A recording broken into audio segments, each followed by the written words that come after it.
Yo, this is Postman and welcome back to the channel.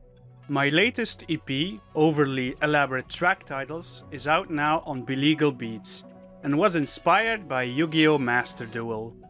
Each track covers one of my favorite archetypes to pilot in Master Duel, one for each attribute.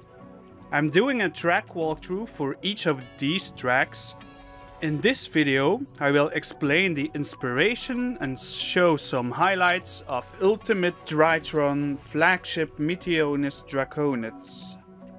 Let's dive in.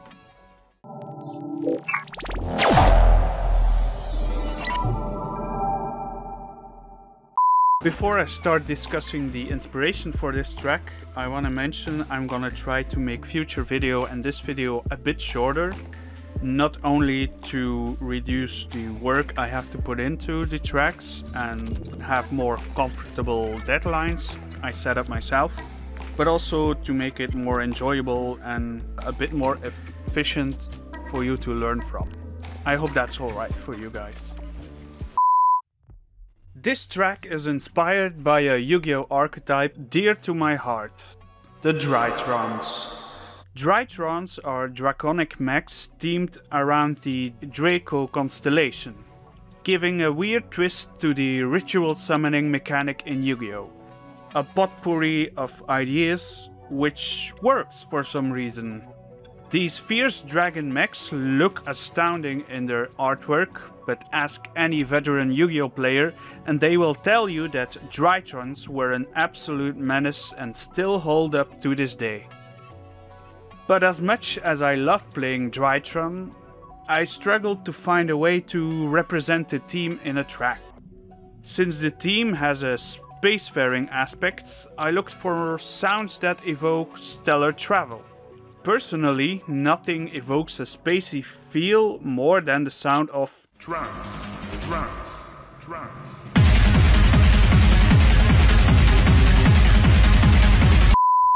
The bright pads, the plucks drenched in reverb, anthemic and uplifting melodies.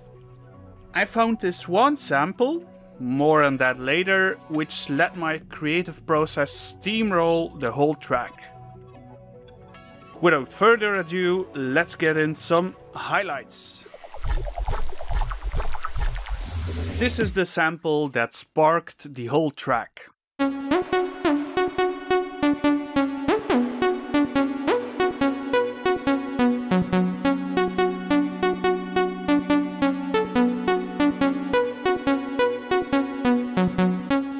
I found it in a Rubicon sample pack called Mexican Club and Pre-Hispanic Rhythms. Not what I would have associated with Drytrons, but it worked for me. This sample, as is, only comes in around the 1.12 mark. A lot of the track is directly or indirectly distilled from it. I converted it to MIDI, as I do a lot, and used that data to derive the bass chords and the overall chord progression of the track. The same MIDI was also used to create some arpeggios and additional leads. But that's not the end. I'm using the converted MIDI as an input for a special MIDI VST plugin called the Eon Arp. It's a really cool arpeggiator plugin able to switch between arpeggio patterns on the fly. The plugin is capable of a lot more, but I don't want to bloat this video.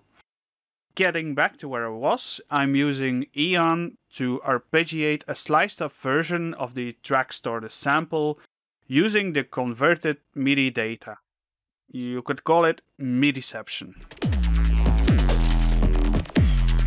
The last thing I want to mention about that lead is that I spiced it up with Melda Production MVocoder. I'm not sure how it achieves this. I know, I should read the manual.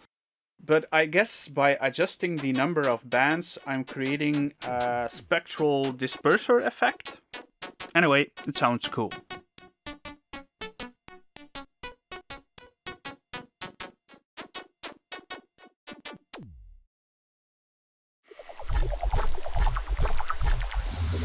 The bass sounds in this track are kinda interspersed because I didn't want the track to be too full. I wanted to create the feel of space. On occasion, I'm also rhythmically gating the basses using different techniques. On this particular bass, I'm using the Rebound Max for Life device to gate the bass. It's actually more of a spectral processing tool, but using the LFO and the spectral gate effect, I could achieve this subtly different gating effect.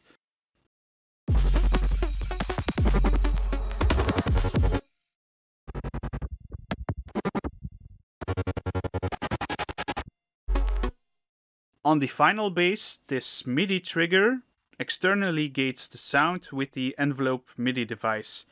And the MIDI pattern or rhythm of that gating signal is, of course, the groove of the original track starter sample. We're going back full circle. I want to thank you guys for watching this video, and another big thanks to Billegal Beats for making this release possible. And I hope to catch you next time.